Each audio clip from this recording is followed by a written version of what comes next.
Yan guys, nagbili tayo nitong hub. Sabi nung seller is plug and play daw sa Rider 150 Fi. Pero nakalagay kasi dito Wave. Wave. Ma-TRC sana ako guys, kaya lang ang mahal ng TRC brand. Kasi straight ko sana ng TRC, kaya lang same lang naman siya ng quality ng TRC. Ito yung nasa kulang-kulang 900. Pero nakalagay kasi dito guys is yan, Wave 125 or Rider. Ayan siya, yung half planche nya. Huwag ko lang din kung tatagal siya. Problema kung ano ang gagamitin natin dito. Tornilyo, yun ang problema. Check lang natin siya. Ang brand niya ay King Drag. Saka ito yung mga TRC product natin. Yan. Saka yung side stand.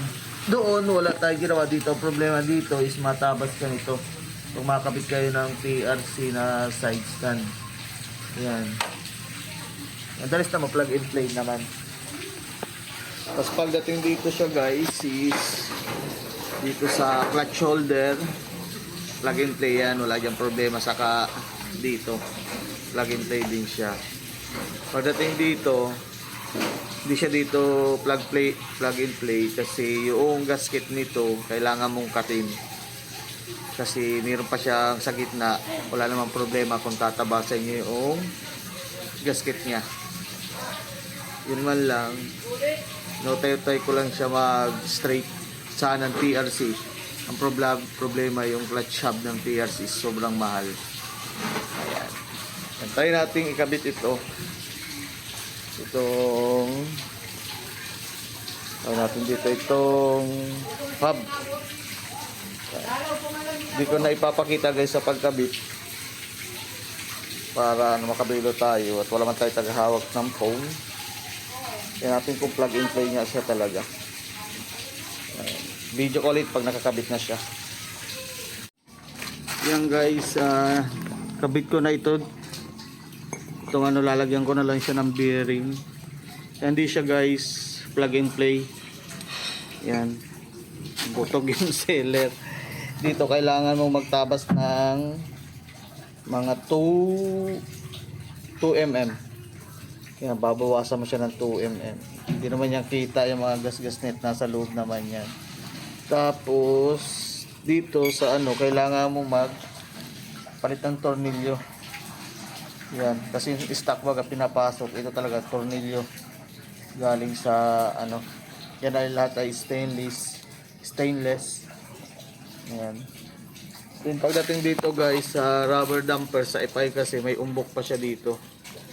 May umbok siya dyan na rubber. Ang ginawa ko, tinabas ko tapos kinat ko na lang. Kasi para maisalpak mo siya para ito ay lumapat. Yan, hindi kasi siya lalapat kapag hindi yung tinanggal. Yan, nung nabasan ko, lumapat na siya. Yan ang video ko pag nakasalpak na siya guys. Wait lang. Ayan guys, nabuo na natin.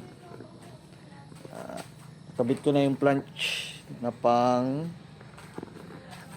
wave. Napasok din sa ayan na siya. Bagong washing kaya medyo pa tigas. Pero okay, ang free wheel yan. Ayan na yung planche na King Drag. Malinis na tingnan. Yan din yung side stand ng TRC. Yan. Tapos yung TRC cup ng brake fluid.